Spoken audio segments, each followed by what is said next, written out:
have a lot to cover. Part of the biggest thing that we need to really discuss tonight is test-taking strategies, prioritization, and delegation. Everything that I gave out on that handout. Now, this is what we will do at the end of the review. If you need a copy of the updated PowerPoints, because I made some updates on it, don't worry, I will be uploading it in Remind. For those that are not in my Remind account, I will send it off to you guys by email. So don't worry, you'll get a copy, okay? But for the meantime, the copy that I gave out, you can use that for notes. If you want to write down some notes while I'm discussing the things that we are focusing on today, then use that for notes, the actual handout that I gave you. And the actual copy of the PowerPoints, I'll save it, and then I'll send it to everyone tonight, once we're done with the review. Okay? All right, let's get this, show on the road. Let's get going. Make sure that we can cover as much as we can, especially on this prioritization and delegation.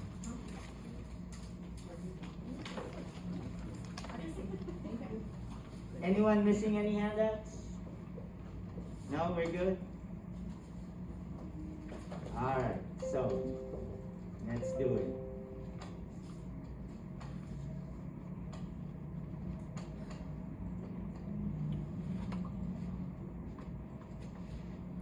Okay. So I want to make sure that everyone is aware that whatever is the review here, this is a review not just specifically for your exit, but for the NCLEX itself as well. Because what we want to make sure is, once you're done here, you're not just passing the exit, but you're ready to go and take the NCLEX and pass it. That's the goal. Because if I'm only reviewing you for the exit, well, I'm wasting time, right? Because that means I'm going to have to review you again for the NCLEX. So everything that we are going to discuss from this point going forward, you need to make sure that you retain it, keep the notes, make sure you go over it again, even after the exit, because it's your preparation also for the NCLEX. Believe me guys, you'll be surprised that when you look at the NCLEX, a lot of the NCLEX are actually foundations. A lot of it is fundamentals of nursing. Communication, how you deal with your patient, how you deal with your UAP, safety and infection control. There are, of course, med-surg, especially, like the most common ones like thyroid and diabetes disorders. But there's a lot of foundations. And guess what? That is what your exit is going to be also. Because the reason why the exit is there is to make sure that when you pass it, we also know you're going to pass the NCLEX. That's why you have the green light, you have the exit, to make sure that when you're done there, you are going to pass it for sure. No doubt about it. Okay? So let's go ahead and start. Okay, now when I lecture, I make it to the point that I'm actually discussing questions also, because I think that's the easiest way for me to be able to connect with everyone on the my point that I want to get to. Okay? And once those questions are done, then I actually emphasize on the concepts that you need to remember. Okay, so let's take a look. Our first topic that we will go over tonight, which is the biggest part also of your exit and when you take the NCLEX, prioritization and delegation. That's a big one. You will see this everywhere on your exit when you take it, 180 items, right? 3 hours. Your NCLEX, 75 items minimum, 145 maximum. Maximum of 5 hours including breaks, right? That's what's gonna happen on your NCLEX. A lot of it is this. Prioritize, delegate, communicate. Big part. Prioritize, delegate, communicate. Okay. So, here is a basic example of how prioritization and your ability to use your skill in nursing is actually challenged, especially when you take the exit. They test you a lot on this, and when you take the boards. Let's take a look at this question. Okay, so here's one of the points I want to see, because I'm also going to give you tips to make it easier for you to answer questions. The nurse is caring for a client with complaints of constipation, it's very important that when you encounter an exit question and an NCLEX question, read it thoroughly. I've seen a lot of students read the first part, skip the last part, just go immediately into the option and just pick the best answer they can pick. Not a good idea. You're gonna miss the point. You're gonna miss what it's really asking for. Okay, so read it thoroughly. Make sure that you identify what is the problem. If you read this, what is the problem being said? What's the problem being said? You need to identify that. Constipation, right? The biggest part of understanding and being good in answering question is knowing what it's asking for. It's asking for, the problem is what? Constipation. The real question though is, based on the complaint that the patient has constipation, it's asking for, what will the nurse do first? Okay, based on this, once you've read the question, the next thing to do is go over the option. Here's rule number 1. The first thing that comes to your mind when you're really unsure of your answer and you really cannot figure it out anymore, stick with that first answer. Because most likely, 60 to 70% of the time, that's the right one. Stick with that if you really cannot find the answer. Now, if you can actually find it and you know for sure that your first answer was wrong, then switch. Change your answer. As long as you know that you're really sure that it's wrong. Okay? So, let's take a look and tell me, let's discuss this. What do you think would be the answer here? Listen for vowel sounds. Any other answer? Maybe D. Promote hydration. Okay. Encourage what? Encourage intake of fiber. Intake of fiber. That's right. That's another thing that we can think of. Here's the right answer. Okay? And you can copy it, you can take a picture of it, but at the end, like I told you guys, I'll save it and I'll send you a copy, so it's not a problem. I want to make sure that you're listening so you're absorbing. The right answer is actually C. Okay? Listen to the vowel sounds. Okay? So here's the thing. This is very common. This is the type of very common question that you will see on your exit and on your NCLEX. Now, why is the answer C? Here's the clue. Here's the clue. When you see this on your exit or on your NCLEX, the answer is an automatic assessment. The word first. Okay? When you see this on your exit, and you have the word first, and you have the word initial, the same with your NCLEX. You see that with the word first, you see that with the word initial, guess what? The answer is actually an assessment. Why? Because it's actually challenging your ability to add pi. What does the ability to add pi mean? That nurses, before they do anything, they actually have to do what? An assessment first. Okay?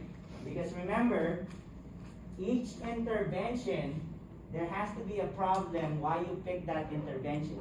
The problem is constipation. But do you know what's really causing the constipation? You don't know yet. So you don't know which intervention you're going to pick. Number 1 rule. You see the word first, you see the word initial, automatic. Look for an answer that is what? An assessment. Now, the word assessment is not always used. They can use what? Determine, check, find out, right? Everything that sounds or means assessment. But look for that one first. Okay, that's the right answer. For that one, if you see the word first or initial. Here's another test-taking strategy. When the question is a multiple choice, not a select all that apply though, okay? Pick the option that is different from everything else. Why? Why is letter C different? Let me show you, if you haven't seen it. Letter A, intervention. Letter B, intervention. Letter C, intervention. There's only one option that's what? An assessment. You know, believe me guys, there are some students that because they know the strategy, even if they are not really, they don't know everything about the topic, they get the right answer because they know how to apply the strategy. And that's one strategy that you also have to remember. If the question is not a select all that apply, pick the option that is different from everything else. And if you look at this, letter C is the only thing that's different because letter C is the only one that is an assessment. Okay, now, here's the other thing that will make it difficult, especially for the exit and NCLEX. What they will do sometimes is they will change this. They will write, the nurse is caring for a client with complaints of constipation with dry mucosa. What's the difference there when I said with dry mucosa? They have constipation but with dry mucosa. What's the difference there? They've already assessed. There is an assessment already. Because there's an assessment telling you what could be possibly causing the constipation. C will no longer be the answer. What do you think will be the answer then to that question? Hydration. Because based on your assessment, you found out that they're constipated and also has a what? A dry mucosa. You know now what could possibly be causing the what? The constipation. That's how you have to answer it. Because that's how they will challenge you. You will see that's why the exit and the NCLEX is so tricky. Because it's tricky because you need to have a good eye in seeing those data. You don't see those data, it's going to be very hard to find the answer. And knowing the strategy. Those strategy help. You see the word first, you see the word initial, look for an assessment. Okay? Look for the option that is different from everything. That's the right answer. Alright? Okay. Alright, so let's take a look. Let's practice again, those eyes. Okay. The charge nurse in a long-term care facility will be implementing a new protocol to meet the Joint Commission National Safety Goal of preventing healthcare-associated pressure ulcers. When informing the staff nurse about the new standards of preventing pressure sore, the nurse should emphasize that which of the following action is the initial priority. Read the question.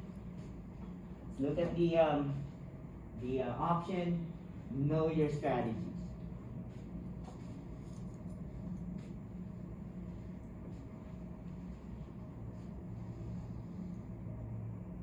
Give you guys a minute.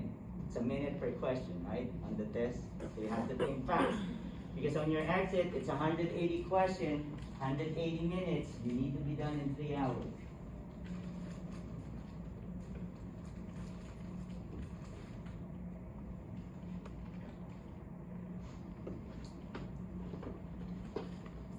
Alright, what do you think is the answer? Identify the client at grade first. Letter? Are we all agreeing on that?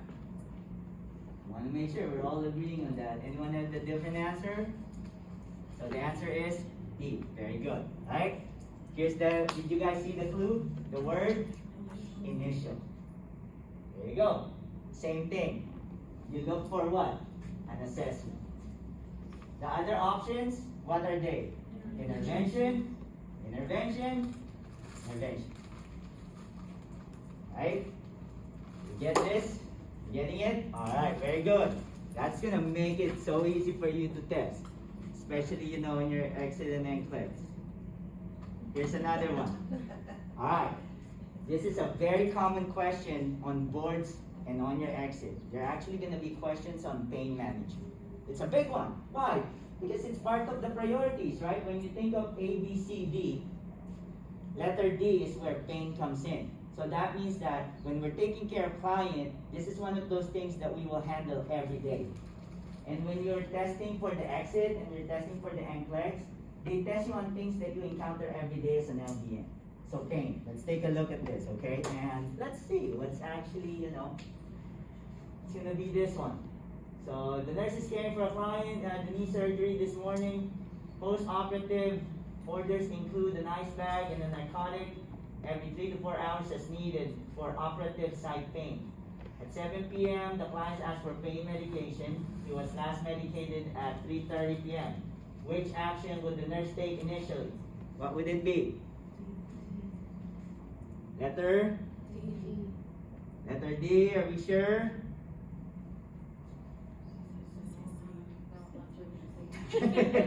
Don't doubt yourself. You gotta stick to what you've learned. You have, number one, D. A. A. Letter A. Alright, so what's the right answer? You have the word initially. It's an assessment. The answer is letter D. Very good. Letter D. Okay? Look at your kids. Letter D. Alright. Woo. Okay, so letter D. Don't forget that, guys. Here's the other thing. Why it actually makes it letter D. What else? Intervention. Intervention. Intervention. An assessment. Right? Very important. But here's another version though, which is tricky. This is another version where you see this a lot on the exit. Here's another version. This is tricky though. The nurse is caring for a client who had a knee surgery this morning. Post-operative orders includes an ice bag and a narcotic every 3 to 4 hours as needed for operative site pain. At 7 p.m., the client complained of severe pain in the operative site area. He was last medicated at 3:30 p.m. What should the nurse take initially?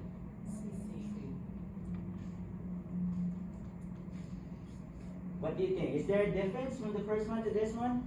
Yes, telling you where the pain is already. Where the pain is, and there's something that's very important when you encounter pain management question, which you will see a lot on your exit and when you take the NCLEX. What's the most important information you need to know when you take care of pain? Where? The where, that's important, but there's something And more how, important. what's the number on the pain scale? The scale. That's right. You cannot take care of a patient's pain without knowing the scale. Why? Each scale Depending on actually which medication. depends on what intervention you're gonna do, right? You cannot use the same intervention on different scales. So let's say, for example, your patient is complaining of a pain of 8/10. Are you going to do massage intervention for that, an 8/10? Nope. No, inappropriate, right? For something that severe, you need a what? A narcotic. You need a pain medication. In this sense, this is different because there is a scale. What's the scale? Severe pain. There's already an assessment. So what's the answer for any type of severe pain? Analgesic, pharmacological. Okay? Because you need to make sure that even if the thinking is when we address patient issue, it should be non-pharmacological first. That's correct. But there's a problem here why you can't use pharmacological. Your patient is telling you they have severe pain. Okay, now what is the pain scale? What are the pain scale? 1 to 3, 10. mild. Right? 1 to 3, mild. Oh, 4 to 6, moderate. 7 to 10, severe. If the patient's pain scale is 1 to 3/10, then you're going to look for an intervention that is what? Non-pharmacological. Right? What are some of the non-pharmacological interventions we can use? Repositioning, Position. massage, right? Massage, TENS therapy, or transcutaneous electrical stimulation, right? Meditation, right? That's another thing that we can do. But if the patient's pain scale is between 4/6, that's a what? It's a small. It's a moderate thing, right? Now, because it's moderate, what would be an appropriate intervention? Like a lower, not a narcotic, but a pain medication. There you go. Over-the-counter pain medication, right? Over-the-counter pain medication. Analgesic, simple ones. And also a combination of non-pharmacological.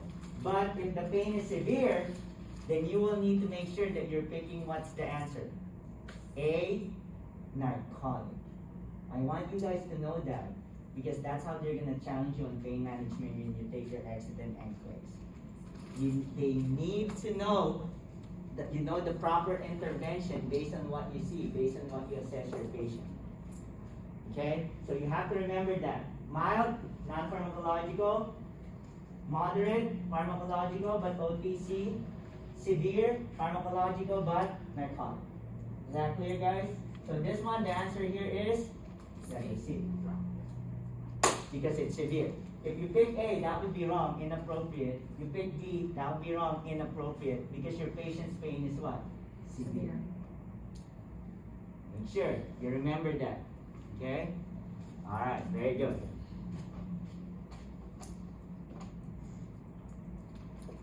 Okay.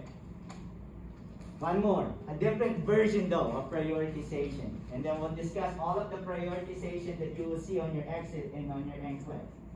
Here's another version. The nurse is caring for a client in a post-surgical unit. Upon client assessment, which action is the nurse's priority? So, when you see this on your exit and you see this on your NCLEX, the way it will ask you is, you have 4 patients. Based on that 4 patients, who are you gonna see first? This one though is, you have a patient, this is the issue of the patient, what's your priority for this patient? Right? What do you think? Let's take a look. Prioritize. What are we gonna use for this prioritization? You gotta go back to your basic. Is it D? Is it C? Is it B? Is it A? What are we gonna use? We can't use add 5 for this one, right? Add 5 doesn't apply to this. So what kind of prioritization are you gonna use? Always push your comfort. Let me give you a hint. Airway, breathing, circulation, disability. A, B, C, D. Based on that, what's your priority?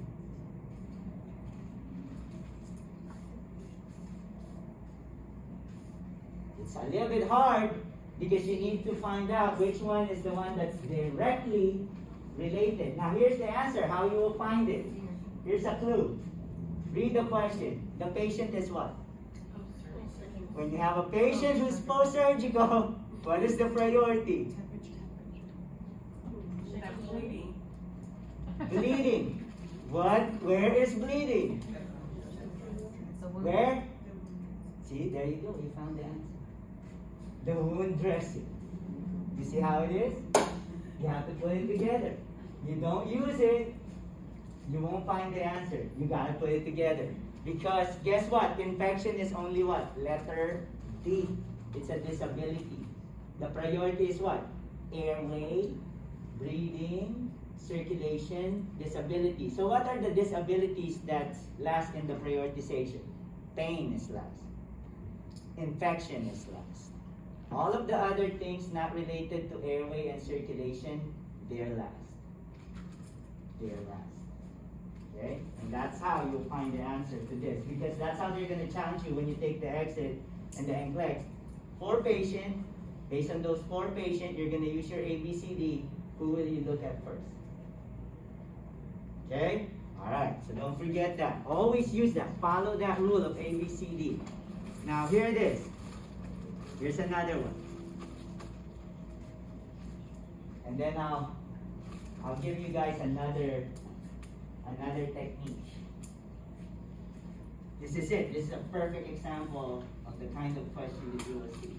4 patients, who do you take care of first? Let's take a look. After the change of shift, you are assigned to care for the following patient. Okay. Which patient should you assess first based on your knowledge of assessment and prioritization? Take a look. Make sure that you read all the data. It's a little bit hard because here you have to have a little bit of knowledge on the disorder itself. You have to know that, how to prioritize. But this is a perfect sample. This is how it's going to be when you see it.